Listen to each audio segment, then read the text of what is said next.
Terima kasih atas kesempatannya. Assalamualaikum warahmatullahi wabarakatuh. Kami dari kelompok 1 akan mempresentasikan tentang penyusunan ramalan penjualan dan anggaran penjualan. Dengan anggota kelompok, yang pertama, Prima Adi Mulya dengan NIM 2019 410750. Yang kedua, Tarisya Rahmadewi dengan NIM 2019 410766. Dan yang ketiga, saya sendiri, Tengku Syarifah Baiduri 2019 410768. Dan yang keempat, Ihsan Waliuddin 2019 410780. Dan yang terakhir, Dea Ayu Lestari Putri dengan NIM 2019 410784. Next. Di sini, peramalan atau forecasting. Nah, forecast adalah ramalan tentang apa yang akan terjadi pada waktu yang akan datang. Nah, kegiatan forecasting dapat diartikan sebagai kegiatan yang meramalkan suatu yang bakal terjadi. Nah, kegiatan forecasting ini bertujuan untuk agar ramalan yang akan dihasilkan mampu meminimumkan pengaruh ketidakpastian yang dihadapi oleh perusahaan. Oke, next. Nah, selanjutnya adalah hubungan forecast dengan rencana. Apa sih ya hubungannya? Nah, forecast atau ramalan bukan merupakan rencana. Nah, forecast adalah ramalan tentang apa yang akan terjadi pada waktu yang akan datang. Sedangkan rencana merupakan penentuan apa yang akan dilakukan pada waktu yang akan datang. Nah, kegiatan forecasting dapat diartikan sebagai kegiatan meramalkan suatu yang bakal terjadi atau belum dilaksanakan perusahaan. Dengan demikian, forecast atau ramalan harus dipandang sebagai salah satu masukan dalam pembuatan rencana. Nah, forecast penjualan menjadi salah satu alat yang penting yang dapat mempengaruhi manajer dalam membuat rencana penjualan. Nah, manajer perusahaan mungkin menerima, memodifikasi, atau menolak ramalan penjualan yang dihasilkan. Dengan rencana penjualan, perusahaan memasukkan keputusan manajemen berdasarkan hasil ramalan, masukan lain, dan kebijakan manajemen tentang hal-hal yang berkaitan. Contoh volume penjualan, harga, usaha penjualan, produksi, dan biaya-biaya. Next. Oke, selanjutnya adalah pemilihan metode forecasting. Nah, ramalan atau forecast memiliki peran penting sebagai pedoman dalam pembuatan neraca. Rencana kerja yang rencana kerja yang menggunakan forecast akan jauh lebih baik dibandingkan tanpa forecast sama sekali. Nah, cara yang bisa dilakukan adalah dengan memilih forecasting yang sesuai dengan permasalahannya. Nah, terdapat banyak nih metode yang dapat digunakan untuk melakukan peramalan. Namun, tidak seluruh metode sesuai untuk setiap masalah. Dan tidak ada suatu masalah forecast yang universal dan sesuai untuk semua masalah. Nah, suatu metode mungkin sangat cocok untuk membuat forecast mengenai suatu hal, namun belum tentu nih tepat untuk masalah yang lain. Nah, oleh karena itu harus dilakukan pemilihan forecast yang sesuai, yakni metode yang dapat meminimumkan kesalahan forecasting. Untuk memilih metode forecasting penjualan dipengaruhi sebagai faktor berikut. Jadi ada yang pertama nih, yaitu sifat produk yang dijual. Jadi kan mau sifat produknya seperti apa gitu. Terus yang kedua, metode distribusi yang dipakai. Nah, mau metode langsung kah atau mau yang tidak langsung. Terus yang ketiga, besarnya perusahaan sebanding dengan pesaing-pesaing gitu. Jadi pesaing perusahaan kita tuh harus sebanding nih dengan pesaing-pesaing kita. Biar kita nggak tersaing, guys. Terus habis itu, tingkat pesaing yang dihadapi itu seperti apa? Kalau kalian melakukan usaha ini tuh tingkat pesaing kalian yang lain-lain itu bagaimana? Akan mempengaruhi kah atau bagaimana? Jadi seperti itu. Terus habis itu data histori yang tersedia. Dan yang terakhir adalah sifat permintaan produk yang bersangkutan. Nah, kalian misalnya melakukan usaha produk apa? Nah, itu tuh permintaan dari permintaan konsumennya tuh apakah banyak, atau peminat dari produk yang kalian jual itu apakah banyak gitu. Jadi inilah metode forecasting penjualan dipengaruhi sebagai beberapa faktor sebagai berikut yang bisa kalian lihat. Nah, selanjutnya akan dijelaskan oleh rekan saya. Warahmatullahi wabarakatuh. Terima kasih atas kesempatannya. Di sini saya Tarisya Rahmadewi akan menjelaskan tentang teknik forecasting. Berbagai teknik sudah digunakan perusahaan untuk meramalkan penerimaan dan volume penjualan. Forecast penjualan dilakukan dengan memanfaatkan berbagai teknik forecasting, mencakup pengukuran secara kuantitatif yakni dengan menggunakan metode statistik dan matematik, dan juga pengukuran secara kualitatif yang biasanya menggunakan metode pendapat. Penggunaan metode statistik saja secara keseluruhan dipandang kurang lengkap, karena masih banyak masalah yang tidak dapat diukur secara kuantitatif seperti perkembangan politik dan kebijakan pemerintah, struktur masyarakat, atau perubahan selera konsumen. Sebaliknya, penggunaan metode pendapat saja juga dianggap masih banyak kelemahannya. Hal ini terutama karena penggunaan metode pendapat terkadang masih bersifat subjektif dan sulit dipahami oleh pihak lain. Dengan demikian, forecasting menghendaki perpaduan antara analisa yang ilmiah dilengkapi dengan pendapat pribadi berencana.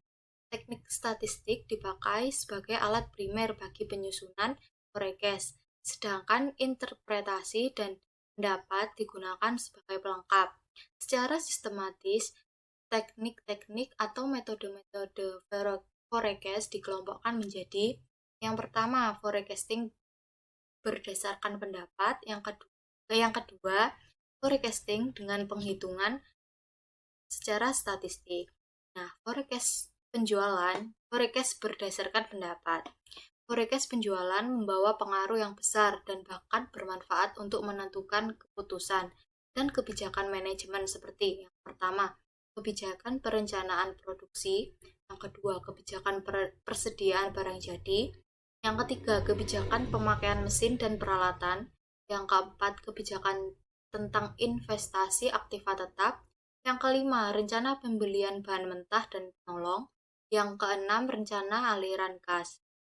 Nah, forecast secara kualitatif sering digunakan untuk membuat ramalan penjualan maupun ramalan kondisi bisnis secara umum. Sumber-sumber pendapat yang biasanya dipakai sebagai dasar melakukan forecasting adalah: yang pertama, salesman; yang kedua, manajer area; yang ketiga, konsultan; dan yang keempat, survei konsumen. Para salesman diminta untuk mengukur tentang kemajuan atau kemunduran yang berkaitan dengan tingkat penjualan di wilayah pemasarannya masing-masing. Dengan informasi yang dimiliki, mereka kemudian diminta untuk mengevaluasi tingkat penjualan di wilayah pemasarannya masing-masing untuk masa yang akan datang. Namun, perkiraan salesman ini harus senantiasa dimonitor untuk menghindari perkiraan yang lebih rendah, karena kepentingan pribadi untuk memperoleh bonus jika penjualan yang dihasilkan lebih tinggi dari perkiraan. Perkiraan yang dibuat oleh para salesman perlu dibandingkan dengan perkiraan oleh kepala bagian penjualan. Perkiraan kepala bagian penjualan umumnya dipandang lebih objektif karena beberapa faktor. Seorang kepala bagian penjualan dipandang memiliki pertimbangan dan pandangan yang lebih luas, meliputi seluruh wilayah pemasaran. Untuk membuat perkiraan penjualan yang lebih lengkap, perusahaan dapat meminta pihak luar yang ahli seperti seorang konsultan memberikan pertimbangan. Jika ketiga pendapat dipandang masih kurang, perusahaan dapat melakukan penelitian langsung terhadap konsumen. Yang selanjutnya akan dijelaskan oleh rekan saya. Assalamualaikum warahmatullahi wabarakatuh. Terima kasih atas kesempatannya. Perkenalkan, nama saya Ihsan Auliuddin, NIM 2019410781. Pada kesempatan saat ini, saya akan menjelaskan tentang forecasting dengan perhitungan secara statistik. Forecasting sendiri itu adalah perhitungan secara statistik didasarkan pada data objektif, baik yang bersifat mikro maupun makro. Jenis-jenisnya ada 4, yaitu analisis tren, yang kedua analisis grow, yang ketiga analisis regresi korelasi, yang keempat adalah analisis dengan teknik-teknik khusus. Yang pertama adalah analisis tren. Analisis tren adalah scalar trend yang berarti rata-rata perubahan dalam jangka panjang. Tren merupakan gerakan lamban berjangka panjang dan cenderung menuju ke satu arah, meningkat ataupun menurun. Yang kedua adalah analisis growth. Analisis growth adalah forecasting dengan menggunakan analisis growth pertumbuhan, mengacu pada formula sama dengan PN sama dengan PO dalam kurung ditambah 1 ditambah I pangkat A. Yang ketiga adalah analisis regresi korelasi, yaitu adalah jenis variabel, yakni variabel dependent atau variabel independent. Variabel dependent adalah variabel yang nilainya dipengaruhi atau tergantung besar kecilnya variabel lain. Sedangkan variabel independent adalah variabel bebas yang nilainya tidak dipengaruhi oleh variabel lain. Yang keempat adalah analisis dengan teknik-teknik khusus, yaitu analisis ini berfokus pada kegiatan memperkirakan market share yang dimiliki perusahaan. Semakin besar market share yang dimiliki, menunjukkan posisi persaingan perusahaan yang lebih kuat dibanding perusahaan lain. Demikian pula sebaliknya, market share yang kecil mencerminkan posisi perusahaan yang lemah dibanding dengan pesaing.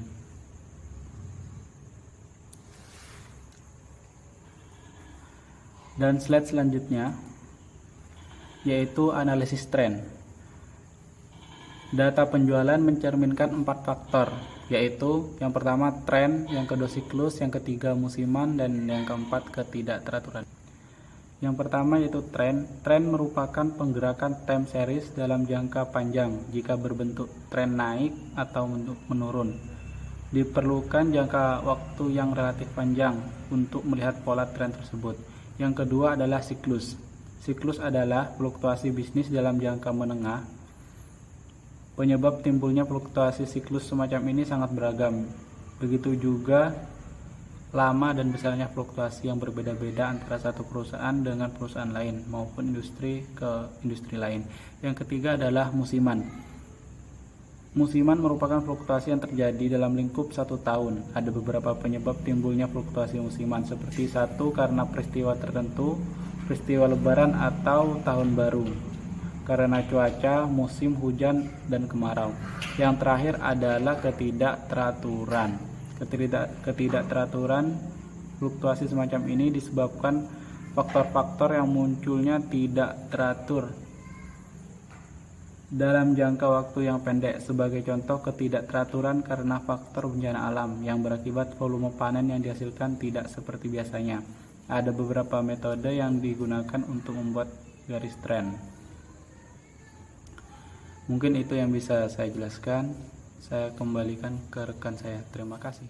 Saya, Dia Ayu dengan NIM 784 akan menjelaskan tentang analisis industri. Dalam metode ini, peramalan dilakukan dengan menghubungkan potensi penjualan perusahaan dengan permintaan industri secara umum, baik dalam hal volume penjualan maupun posisi persaingan bisnis. Analisis ini berfokus pada kegiatan memperkirakan market share yang dimiliki perusahaan. Semakin besar market share yang dimiliki, menunjukkan posisi persaingan perusahaan yang lebih kuat dibandingkan perusahaan lain. Demikian pula sebaliknya, market share yang mencerminkan posisi perusahaan yang lemah dibandingkan perusahaan pesaing. Untuk menghitung besarnya market share, digunakan formula sebagai berikut. Market share sama dengan penjualan perusahaan dibagi penjualan industri dikali 100%. Selanjutnya, analisis industri meliputi 3. Yang pertama, menentukan proyeksi demand industri untuk mengetahui prospek perkembangan industri produk di masa mendatang. Yang kedua, menilai posisi perusahaan dalam industri sejenis yang terukur dengan besarnya market share yang diperoleh perusahaan. Dan yang terakhir, proyeksi posisi perusahaan di masa mendatang melalui perhitungan expected market share. Terima kasih, selanjutnya akan dijelaskan oleh rekan saya. Baiklah, saya akan melanjutkan presentasi. Yang pertama, analisis lini produk, yaitu analisis lini produk digunakan pada perusahaan-perusahaan yang menghasilkan lebih dari satu macam produk. Masing-masing macam produk tersebut tidak dapat diambil kesamaannya dan harus dibuat forecast secara terpisah.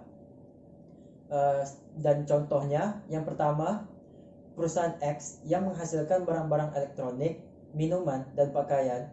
Ketiga jenis produk ini tidak dapat dipadukan menjadi satu. Masing-masing harus dibuatkan forecast tersendiri. Nomor 2, perusahaan Y yang menghasilkan susu formula. Susu formula A sudah mencapai tahap kedewasaan, sedangkan susu formula B baru mulai diproduksi awal tahun ini, masih tahap pengenalan. Maka antara susu formula A dan B memiliki perbedaan dalam banyak hal seperti 1. Konsumen, 2. Metode distribusi, 3. lain-lain. Untuk itu, masing-masing produk harus dibuat forecast tersendiri. Untuk pelaksananya pada dasar sama dengan metode statistik dalam analisis tren. Dengan demikian, membuat rencana penjualan, perusahaan perlu mempertimbangkan dua aspek berikut. Yang pertama, menentukan jumlah dan variasi dari produk yang akan dijual oleh perusahaan. Dan 2, rencana penjualan ini, baik strategi maupun taktis, harus mencangkup keputusan sementara tentang lini produk baru yang akan diperkenalkan dan lini produk lama mana yang akan dihapus. Dilakukan inovasi atau produk campuran. Produk campuran adalah hubungan volume antara dua produk atau lebih. Contohnya, perusahaan menjual produk R sebanyak 1000 unit dengan harga jual 300 per unit dan R sebanyak 2000 unit dengan harga jual 290 per unit. Biaya variabel per unit untuk produk R sebesar 100 per unit dan produk I 80 per unit. Biaya tetap per tahun adalah 100 untuk produk R dan 75 untuk produk I. Perusahaan diasumsikan harus menghasilkan kedua produk dan kapasitas maksimum adalah 3000 unit. Oleh karena itu, perubahan dalam produk campuran direncanakan tahun depan. Baiklah, yang kedua yaitu analisis penggunaan akhir. Analisis penggunaan akhir ini yaitu analisa ini digunakan pada perusahaan-perusahaan yang memproduksi barang-barang tidak langsung dapat dikonsumsi, melainkan masih memerlukan proses lebih lanjut untuk menjadi produk akhir. Permintaan akan produk ini dipengaruhi secara langsung oleh produk akhir yang berasal dari produk tersebut atau produk akhir digunakan. Contoh, peternakan sapi perah merupakan produk penghasil susu perah yang digunakan untuk menghasilkan susu formula bayi. Permintaan susu perah dipengaruhi secara langsung oleh peminat susu formula karena susu formula merupakan produk akhir sebagai hasil proses lebih lanjut dari susu perah. Dengan demikian, sebagaimana produk susu formula, permintaan susu perah dipengaruhi antara lain 1. Tingkat kelahiran bayi, 2. Pendapatan per kapita, 3. Konsumsi susu formula per kapita, 4. Angka ekspor dan impor susu formula.